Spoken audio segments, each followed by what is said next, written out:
지금은 우리는 경기 침체 상태가 아직 아니거든요. 초입 상태니까 지금 하셔야 됩니다. 리스크 관리라는 건 중요한 것 같은 겁니다. 이거는 일회성으로 하셔야 되는 게 아닙니다. 리스크 관리는 미국이 강달러를 어디까지 갖고 갈 거냐 이것도 고민입니다. 근데 인플레이션을 일단 잡아야 되거든요. 결국은 이거잖아요. 만에 하나 지금 우리가 요즘 주식 투자하시는 분들 입장에서는 계속 하는 화두가 이거거든. 내가 이미 물렸어. 이미 자산 꼭대기에 사가지고 많이 떨어졌지만 만에 하나 앞으로 더 떨어진다 하더라도 내가 그냥 계속 버티면 나중에는 다시 그 사이클이 오면은 물론 그 과정이 엄청 힘들겠지만 올라갈 수 있을 거라는 위안을 하는 분들도 있거든요. 일단은 이론적으로는 맞다. 맞는데 너무 오래 또 근데 너무 힘드니까. 너무 그 기간을 어떻게 기다리실 건지. 그러니까 차라리 말씀은 차라리 끊고 진짜 위기가 와서 더 싸졌을 때 사자. 자산 조정하셔야 됩니다. 자산 조정, 부채 조정하시고 지금 늦었다고 지금은 우리는 경기 침체 상태가 아직 아니거든요. 초입 상태니까 지금 하셔야 됩니다. 지금 하셔야 되고 그래서 지금 준비를 빨리 하시고 잘못하면 부채 조정할 때 자산 조정할 때 손해보고 할 수도 있으니까. 준비를 한다는 말의 의미 구체적으로 설명해 주시면. 그거를 이제 결국은 제가 아까도 말씀드렸지만 리스크를 빨리 식별해야 됩니다. 그러니까 자산에 대한 리스크, 부채에 대한 리스크. 더 빠질 만한 자산을 내가 뭘 들고 있나. 보셔서 그 부분에 대한 것들을 아까 말씀하셨지만 항상 저도 주식을 옛날에 해봤거든요. 지금은 못합니다. 지금은 못하는데 해봤지만 저도 옛날에 저도 민간 회사에 있었습니다. 민간에 뭐 공무원 되기 전에 제가 민간에 SK라는 데도 있었고 과거에 이제 IMF 때 망한 쌍용이라는 데에 있었고 제가 거기 민간 회사에 한 15년 근무했습니다. 15년 지금은 공무원 한 19년 차인데 보기보다 나이가 많습니다, 제가. 학번으로는 83학번입니다, 제가. 보기보다 나이가 많습니다라는 말은 동안이시라는 스스로. 혹시 오해하실까봐. 오해하실까봐. 그래서 이제 중요한 거는 저도 주식을 옛날에 많이 해서 옛날에 물린 적도 있고요. 경험이 많습니다, 저도.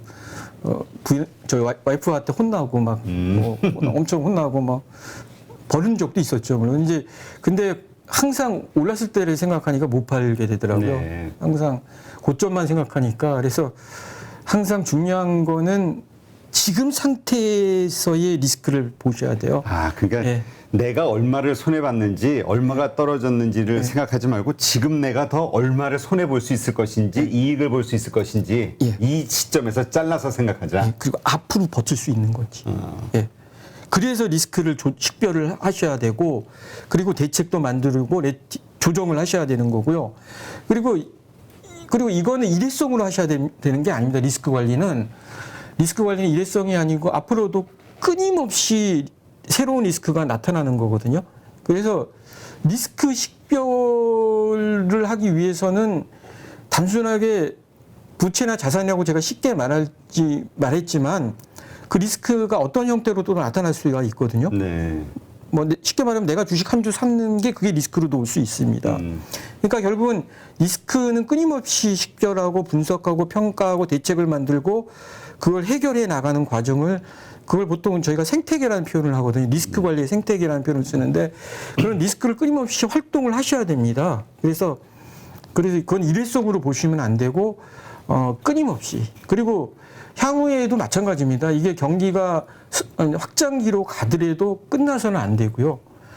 보통 이제 재미있는 말씀을 좀 드리고 싶은 게 아담 스미스가 보이지 않는 손이라는 자본주의 시장 경제의 어떤 기본 틀을 만들었는 게 있는데 그게 보면 보이지 않는 손이 과연 뭐냐라는 측면인데 이 되게 아이러니한 게 서양의 그 사상사를 보시면 계몽주의가 이제 아담 스미스도 물론 계몽주의 철학자인데 계몽주의가 동양의 유교 사상에 엄청난 영향을 받았습니다. 특히 아담 스미스 같은 경우에는 여러분 역사책에 보셨지만 중농주의 계몽주의자 케네라고 혹시 들어보셨나요? 그 프랑스 케네 다 기억나시잖아요, 우리 케네랑 엄청나게 친했고 스타디 이걸 해서 켄의 영향을 받았습니다. 근데 그 당시 계몽주의자들한테 영향을 준 게 유교의 합리성. 그러니까 유교는 잘 여러분 오해하실지 모르지만 그게 굉장히 재래를 기반으로 해서 그게 이성을 기반으로 하거든요. 이상. 그러니까 우리 배웠잖아요. 그러니까 선비들이 조선시대 선비들이 유학자들이 뭐 하냐면 항상 밝은 마음으로 투명한 깨끗한 마음으로 정신을 맑게 해서 항상 중용 상태를 유지하는 거잖아요. 중용. 네. 맞아요. 그게 선비가 고정적으로 해야 될 역할들이잖아요. 그 어디에도 치우치지 않는 중용이 서양에서는 굉장히 그 당시 충격이었습니다. 이성에 대한 합리성을 대표하는 게 중용이었거든요. 그 자연스러운 조절. 그래서 그 사상들이 결국은 아담 스미스까지도 영향을 줬고요. 실제 그 이성에 대한 데카르트라던가 칸트라던가 갑자기 경제학으로 넘어갔는데 좀 어려워지는데. 칸트나 이런 쪽의 서양 철학에 있어서도 중용 사상이 굉장히 중요한 사상입니다. 그래서 제가 말씀드리고 싶은 건 리스크 관리라는 건 중용과 같은 겁니다. 그러니까 어디에도 치우침이 없이 항상 밝은 생각으로 정확하게 냉철하게 상황을 판단하실 수 있는 능력이 리스크 관리거든요. 그러니까 진짜 말씀 들어보니까 그냥 지금 이 순간, 이 순간 상황을 봐야지 자꾸 지치적, 접치적, 앞일, 뭐 이런 거 생각하지 말고 연애 하지 마시고 그냥 지금 이 순간 좋아질까 나빠질까 요것만 판단해서 버틸까 버틸 수 있는 건가. 그 얘기는 이제 B2에 대한 요새 위험성 자꾸 나오잖아요. 그런 걸 줄여야 된다. 비전. 예, 맞습니다. 알겠습니다. 자, 앞으로 근데 83학번이시라니까 진짜 동안이시네요. 예, 그러니까 저 뭐 죄송합니다. 이렇게 나이 뭐 학번까지 해가지고 운동을 열심히 하고 있습니다. 15년간 민간에서 근무하시고 19년간 공무원으로 근무하신. 그러면 근데 이거 이렇게 양쪽 사이드의 경험이 있으시니까 좀 더 이 실물 경제를 좀 이렇게 다양한 각도로 보실 수 있을 것 같은 통찰력이 있으실 것 같은데요. 일단 앞으로 우리 예상되는 경제 시나리오 있지 않습니까? 위기 시나리오. 그러니까 말씀하신 대로 지금 우리 위기 초입에 들어온 것뿐이다라고 본다면 앞으로 전개되는 어떤 상황들에 대해서 어떻게 생각하시는지. 일단 제가 보기에는 이제 책에서는 세 가지로 썼습니다. 책 위주로 일단 먼저 설명을 드리고요. 책에서는 일단 첫 번째 위기상은 심각한 경기 침체와 불황이 올 수 있다. 근데 그거는 결국은 이제 기준금리를 어디까지 올릴 거냐가 문제인데 미국이 근자의 경제 위기가 2008년도 위기가 가장 근자에 있고 경제 시스템과 금융 시스템이 유사하기 때문에 많이 참조를 할 겁니다. 1980년도에 석유 제2차 파동도 있지만 그래서 금리를 너무 많이 올리면 위기로 빠진다는 그러니까 자산 거품이 심각하게 빠지고 붕괴될 수도 있다는 위기사항을 분명히 알고 있거든요. 그래서 그게 저는 개인적으로 봤을 때는 5.25% 2004년도에 했던 그 5.25% 선까지는 맥시멈이라고 보여지는데 그걸로 과연 잡힐 수 있느냐. 근데 시장에서는 보통 3.5 올해 연말까지 제시한 3.75 정도? 그냥 요 정도까지가 한계라고 그 이상 오히려 더 못할 수도 못할 수도 있습니다. 그래서 뭐 연준도 현재로는 피크 아웃이 내년 말이라고 하고 3.8로 보잖아요. 피크 아웃 연준도. 근데 그걸로는 시나리오 1으로 봤을 땐 사실은 어렵다 상당히. 그렇게 해서 인플레이션이 안 잡혔을 때. 더 올릴 수밖에 없다. 그래서 5% 가까이 올린다 그러면 우리나라는 5%보다 조금 더 올릴 수밖에 없거든요. 아시겠지만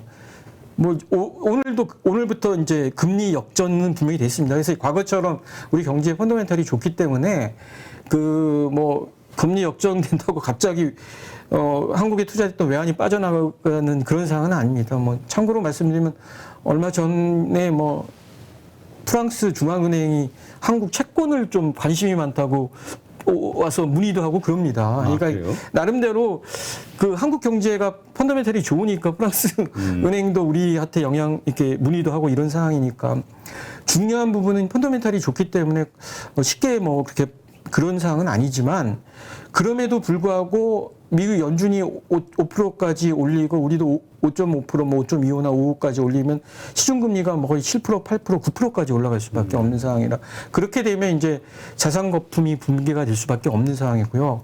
자산 거품이 부동산이라든가 이런 게 한 40% 가까이 붕괴될 수 있다 그러면 결국은 아시겠지만 주식 시장 다음이 주택이고 주택 시장 다음은 기업이라든가 생산 소비가 다 얼어붙으면 기업도 이익이 적어지고 뭐 그동안에 이제 약간 숨겨져 있던 재무 상태가 안 좋거나 이런 어떤 약간 부실한 기업들이 나타나게 되고 그런 기업들의 어떤 부도도 증가하게 되고요.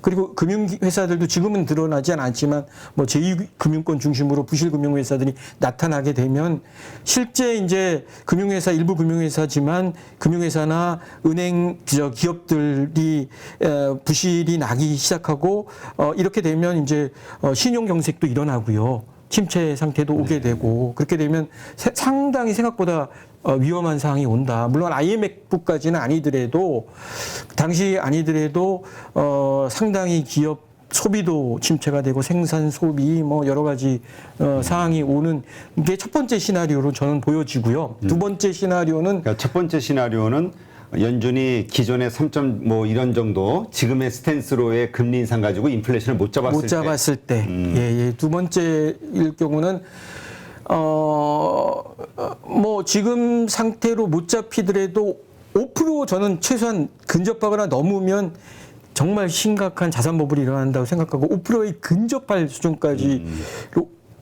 더 이상 올리지 못하고 유지할 수밖에 없고요.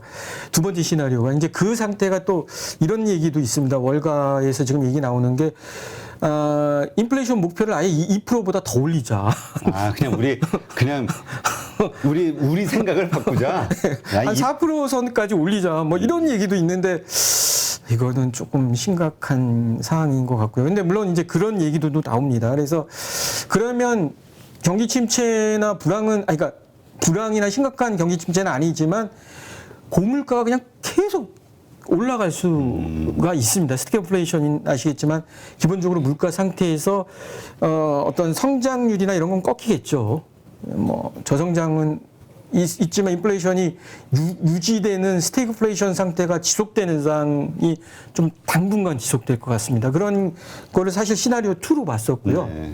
시나리오 3는 그냥 잘 해결되는 형태. 전쟁이 빨리 완료가 돼서 공교롭게도 러시아 우크라이나 전쟁이 빨리 완료되고 10월 달에 시진핑께서 그 재선임이 되면 공급망도 마비가 해결이 되고 이러면은 이제 경기가 연말부터 좀 성장이 빨리 되는 회복이 되는 건데 개인적인 생각은 세 번째가 가장 약하게 보여주고요. 첫 번째와 두 번째 중간에서 어느 정도 타협이 되지 않을까라는 생각이 들고 있습니다. 저는. 그렇군요. 근데 아까 이렇게 도표를 통해서도 보여주셨지만 그 금리 인상을 미국이 하고 그 다음에 그 금리 인상을 통해서 이제 유동성 공급 긴축이 시작이 됐을 때에 신흥국들이 이제 다 무너졌잖아요. 예, 맞습니다. 근데 이번에도 지금 그런 똑같은 상황이 벌어지고 있는 것 같은데. 맞습니다. 뭐 금리 역전차 말씀하셨고요. 한국과 미국의 금리도 역전이 됐으니까 자연스럽게 여기 투자된 돈들이 빠져나가는 거 아니야? 라는 생각 할 수 있잖아요. 네네. 중국도 그렇고요. 맞습니다. 보통 이제 유동성을 줄여 나가면 미국이 금리를 올리면 수익률을 쫓아서 금리가 낮은 곳에서 높은 곳으로 갈 수밖에 없는 상황이고요. 네. 거기다 플러스해서 달러는 안전자산이다 보니까 어차피 신흥국이라든가 제3세계 자체는 리스크가 올라가다 보니까 안전자산을 찾아서 미국으로 돈이 회귀되고 돌아갈 수밖에 없는 상황이고요. 그러면서 일종의 해당 신흥국이나 이런 쪽에 위기가 올 수밖에 없는 상황인데 그동안은 미국이 테이퍼 텐트럼이라고 하는 긴축 발작을 일종의 약간은 묵인하면서 즐겼습니다. 네. 왜냐하면 일종의 길들이기지요. 양털 깎기라는 표현도 있었고요. 사실은 미국 채권이 미국도 1년에 기본적으로 미국 예산이 한 4조 달러 정도 되는데 적자가 1조 달러 정도 됩니다. 그러니까 그 적자를 보전하기 위해서 채권 발행을 해야 되는데 그 채권이 누군가 사줘야 됩니다. 그게 안 사주면 미국도 문제가 되거든요. 그렇죠. 그러니까 미국도 사실 누군가 제3세계나 신흥국이나 이런 쪽에서 달러의 어떤 위치에 달러의 가치가 어느 정도 유지되고 채권의 가치가 유지되는 걸 굉장히 바라고 있습니다. 그런 의미에서 일종의 길들이기죠. 그러니까 양적 긴축을 통해서 돈을 회수해 가면서 신흥국의 경제 위기를 통해 가지고 달러나 달러 채권의 가치가 올라가는 걸 일종의 묵인하고 즐기는 것도 있거든요. 일종의 패권을 한번 정리를 하는 거죠. 시장의 어떤 규율을 잡으면서 이런 부분도 분명히 존재를 하는 거거든요. 그래서 그런 면에서 분명히 신흥국들에 대한 위기는 올 수밖에 없다. 이번 위기에. 근데 그렇지만 우리나라는 과거에 비해서 굉장히 안정적인 구조고요. 여러분들 아시겠지만 과거에 비해 가지고 저희가 외환 보유고도 굉장히 넉넉한 편이고요. 또 미국이랑 우리가 이제 기존에 저희가 그러니까 레포 제도라고 이게 이제 환매 조건부 채권 발행한 듯이 우리가 갖고 있는 채권을 담보로 해서 미국 연준할 때 얼마든지 600억 달러를 같은 경우에는 빼서 쓸 수도 있거든요. 그러니까 통화수합 이상으로 우리가 통화수합을 일부러 하지 않는다 하더라도 우리가 가지고 있는 미국 채권 담보로 레포 여기에 할 수 있다. 피마 레포 제도가 지금 작년 연말에 돼 있는데 이제 이런 것들이 왜 통화수합을 안 하고 연준이 피마 레포 제도로 대체를 했냐면 채권 가격 때문에 채권 이자 때문에 그렇습니다. 그러니까 갑자기 채권을 우리가 유동성이 부족해서 던져버리면 채권의 그렇죠. 금리가 그러다 보니까 결국은 미국도 채권 가격이 떨어지니까 그러니까 미국도 채권 가격이 떨어지는 걸 굉장히 두려워합니다. 그래서 결국은 통화수합보다 피마 레포 제도를 많이 이용시키게 하는 게 그런 전략이 또 있거든요. 아니 지금 그렇지 않아도 요새 많은 분들이 우리 도대체 이 환율 강달러 상황이 너무 오래 가니까 이거 우리 환율 방어를 위해서도 뭔가 통화수합을 해야 되지 않냐라는 이야기를 많이 하는데 굳이 하지 않아도 지금 채권을 담보로 한 이 RP 제도 이거 가지고 충분히 가능하다 이렇게 보시는 건가요? 레포 제도로? 네. 이게 뭐냐면 이제 우리 역대 정권별 평균 환율과 평균 금리입니다. 금리라고 써요. 금리인데 이게 아마 이 자료를 처음 보셨을 겁니다. 이게 제가 처음 정리를 했거든요. 그래요? 정리를 아마 이걸 못 보셨을 겁니다. 우리나라 지금까지 역대 정권, 그러니까 변동 환율제 이후에 평균 환율이 얼마냐면 1,152원이었습니다. 네. 그렇죠. 1,100. 그리고 역대 우리가 최소 환율, 그러니까 역대 정권별 최소 환율의 평균이 984원이었고요.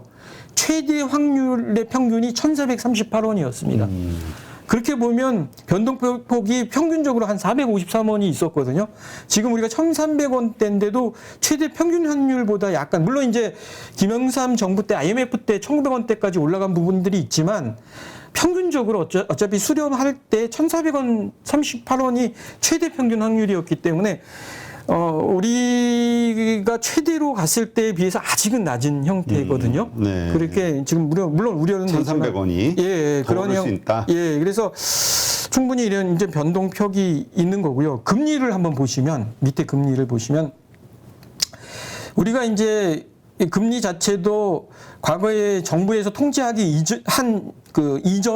이후에 이제 시장에다 맡겨 놓으면서 미국이랑 공조해서 기준금리를 조정할 이후에 이제 보시면 평균 최저가 우리가 2.25였습니다. 네.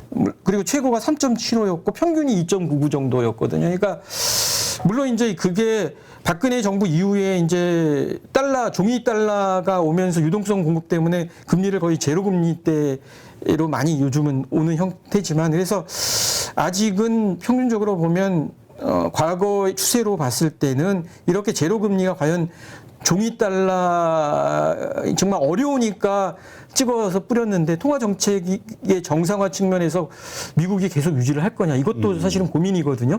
한번 보셔야 됩니다. 이게 어떤 기축통화로서의 위치가 그리고 이런 문제들도 미국은 채권을 계속 발행해야 되거든요. 유동성 공급 때문에. 그러니까 지금의 강달러 상황이 계속 미국에게 유리한 거냐에 대한 고민이 미국도 있다. 그건 또 다른 문제지. 물론 고민이 있습니다. 미국도. 왜냐하면 이게 달러 인덱스 보시면 5개국 달러 대비 달러 인덱스가 지금 너무 높은 상황인데 그게 미국만의 문제가 아니거든요. 지금 전 세계에서 아까도 말씀드렸지만 미국 외에는 다 나쁘잖아요, 경제가. 네, 그렇죠. 그러니까 달러가 계속 높은데 지금 사회자님 말씀하신 대로 미국 자체도 수출을 굉장히 많이 하고 있습니다. 네. 뭐 마이크로소프트라든가 애플이라든가 그렇죠. 이런 데는 전 세계를 시장으로 수출하고 먹고 사는 기업들이 미국의 성장 동력인데 테슬라도 마찬가지고. 그런데 강달러가 지금 굉장히 나쁜 상황입니다. 미국 또 기업들 이익도 미국 대표 기업들도 이익이 지금 굉장히 줄어들고 있고요. 그렇죠. 매출, 뭐 생산 다 안 좋은 상황이라 지금 저 사회자님 말씀하신 대로 미국이 강달러를 어디까지 갖고 갈 거냐 이것도 고민입니다. 근데 인플레이션을 일단 잡아야 되거든요. 첫째, 미국의 당면과제는 첫 번째도 인플레이션, 두 번째도 인플레이션, 세 번째도 인플레이션입니다. 하긴 그 강달러 상황이 결국은 또 수입 물가의 그 인하 맞습니다. 효과를 얻는 거니까. 맞습니다, 네. 맞습니다. 그러니까 지금 말씀하신 대로 지금 환율과 관련해서는 우리가 조금 더 상승폭을 과거의 데이터를 보더라도 네. 지금 우리가 최고치라고 정점을 찍고 내려갈 거야라고만 안심하기는 좀 어려운 상황이다. 맞습니다, 맞습니다. 네. 쉽지 않은 상황입니다. 지금. 그러니까 지금 아까 말씀하신 대로 첫 번째와 두 번째 그런 어떤 연준의 지금 인플레이션 억제 정책이 잘 뜻대로 되지 않았을 때 우리 시장에 끼치는 영향은 일단 자산 시장에 좀 더 큰 폭락, 그 다음에 그러니까 우리 주식 시장, 그 다음에 부동산 시장, 맞습니다. 그 다음에 이제 기업들이 문제가 된다는 얘기는 결국 기업체에 대한 채권에 대한 문제도 또 발생하게 맞습니다. 신용 스프레드가 더 확대되고요. 지금 뭐 하이힐드 채권이나 이런 급들 채권들은 더 나빠지는 거죠. 예. 알겠습니다. 그렇기 때문에 지금 우리가 내가 자산을 얼마에 구매를 했고 지금 얼마를 손해봤는지를 따지지 말고 지금 상태에서 얼마나 더 빠질 것이냐 오를 것이냐에 대한 판단을 하는 것을 그 주용의 입장에서 네, 판단을 해야 된다. 맞습니다. 네. 그게 리스크 관리입니다. 그래서 이게 리스크 관리다. 그리고 한 번으로 끝나셔도 안 되거든요. 계속 하셔야 돼요. 계속 한다는 의미가 어떤 거죠? 잘 이해가 안 되는. 예를 들면 지금 내가 이렇게 부채 조정하고 자산 조정을 했다. 리스크는 또 발생이 될 수 있거든요. 이번 사이클에서의. 그러니까 지금 내가 조정한 자산이 한 달 후, 두 달 후에 또 발생이 될 수가 있습니다.